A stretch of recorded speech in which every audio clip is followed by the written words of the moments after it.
जय श्री कृष्ण भक्तों, श्रीमद् भगवद गीता अध्याय 5 श्लोक 18। विद्या विनय संपन्ने ब्राह्मणे गविहस्तिनी शुनि चैव स्वपाके च पंडिता समदर्शिनः।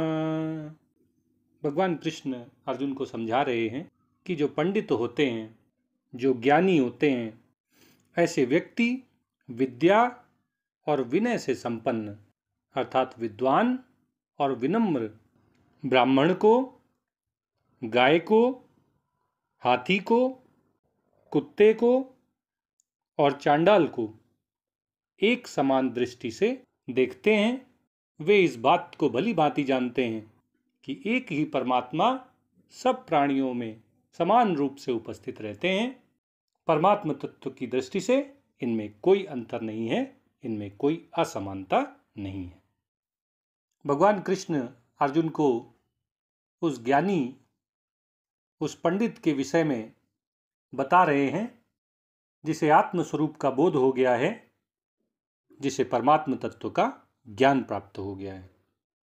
ऐसा पंडित विद्या और विनय से संपन्न ब्राह्मण को, अर्थात सबसे श्रेष्ठ ब्राह्मण जो विद्वान भी है और विनम्र भी है। ब्राह्मण विद्वान हो सकता है, विनम्र हो सकता है, लेकिन जिसमें ये दोनों गुण हों, विद्वान भी हो और विनम्र भी हो, ऐसा ब्राह्मण मिलना बड़ा मुश्किल है। वह सबसे श्रेष्ठ कोटि का, उत्तम कोटि का ब्राह्मण है। एक पंडित, एक ज्ञानी पुरुष ऐसे विद्वान और विनम्र ब्राह्मण को, गाय को, जो सभी जानवरों में श्रेष्ठ है, जिसे माता के रूप में हिंदू धर्म में स्वीकार किया जाता है, हम गौ माता की पूजा करते हैं। हाथी को, जो जमीन में रहने वाले सभी प्राणियों में सबसे बड़ा है, विशाल है और सबसे बुद्धिमान है। कुत्ते को और कुत्ते खाने वाले कुत्ता भक्षी चांडाल को समान दृष्टि से देखता है, अर्थात इन सभी के प्रति उसके मन में एक जैसा दया भाव रहता है। इन सब की सेवा करते समय उसके मन में एक ही भाव रहता है कि वह परमात्मा की ही सेवा कर रहा है।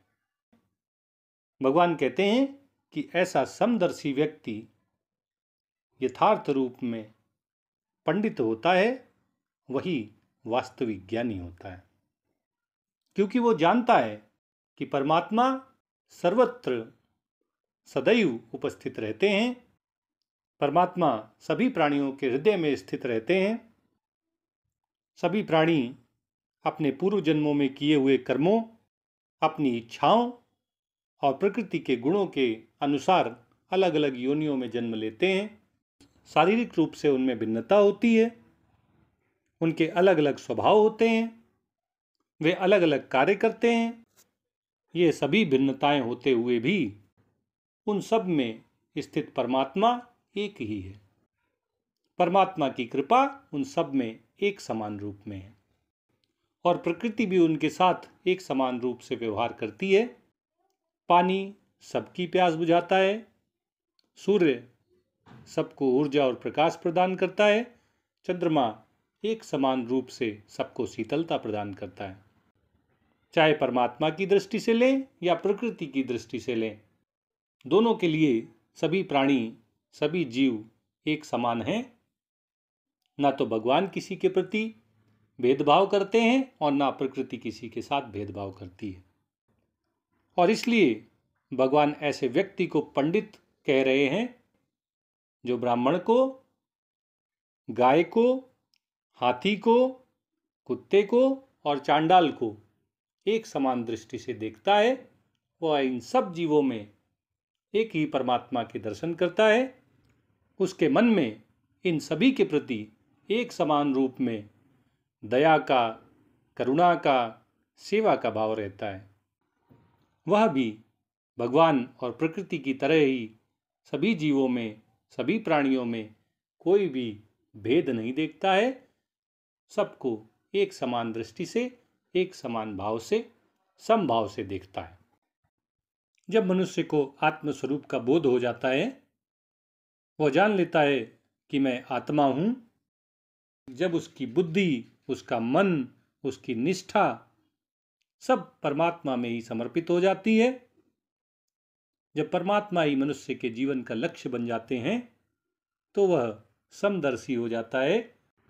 उसे सभी प्राणियों में ईश्वर के ही दर्शन होते हैं। वह सभी प्राणियों में बिना किसी भेदभाव के एक ही परमात्मा के दर्शन करता है।